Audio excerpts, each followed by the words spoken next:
Hi everyone, so I have opened up Scratch and now I'm going to load from my computer, and the last one that I did was John 4. Yours should be something similar.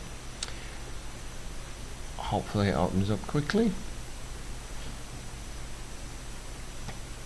I've done that thing again. Load from computer, John 4, and then open. That's better. So if you double click, sometimes it works, sometimes it doesn't. I'm going to tidy up, right click, clean up blocks. So I can see here we've got everything working. This is the code for one of the sprites, the W, A, D and S, and you can see that the sprite doesn't go through the barrier. Okay, so now what I'm going to do is we're going to work out how to make a timer, because I think anything that is has got a time limit makes it a little bit more exciting for the game you're creating. So we do this on the stage, on the backdrop. Okay, it's one of those things that we start when the game starts, so we put in the when the flag is pressed or clicked. We're going to need a loop or a repeat, so I'm going to grab one of those and put it there because I know I'm going to have to do that. But what we need to do is to click on this, variables, and we need to make a variable.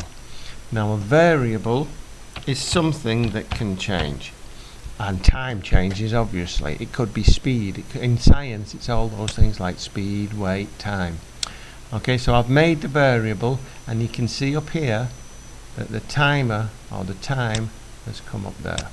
Okay, you can see then it's 0. So I think I want about 30 seconds on mine, so I need to set the time. I need to set the time to 30. Now if I click on the flag it should go to 30 here, but I know it's not going to do because I've made a mistake, but I'm just going to check it. So what I need to do is to use this here, this pull down menu, because it isn't my variable. If you look here, it is time. So I click on that and I make it time. And watch what happens now when I press on it. Off, there it is, 30. So in real life we need to think, what do we want to do? We want to count down, so we don't want to change the variable by 1. And remember, it's not my variable, it's time. If I did that, what would happen is, there you go, it adds 1 to it. So how do I take 1 away? It's simple, like you would in maths. So you click on it, and like we did with the rebounding off the barriers as well. We put -1. Let me test it. Okay, see how it worked? Goes to 30, and then it takes 1 away. I've got to do that how many times? Now I need it there.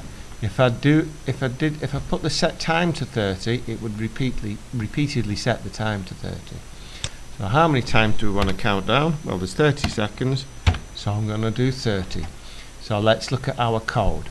When the flag is clicked, set the time to 30, and what you're going to do is change time by -1 30 times, and that'll count it down. But we might need to add something else. Let's have a little look. We've always got to test it. Oh, did you see how quick it did that? So that's far too fast. Now we need to think about how we can slow it down. There's probably lots of ways of doing it. I can see one there at the very top of the control section that would be perfect for us. Wait 1 second. Okay, click that in there.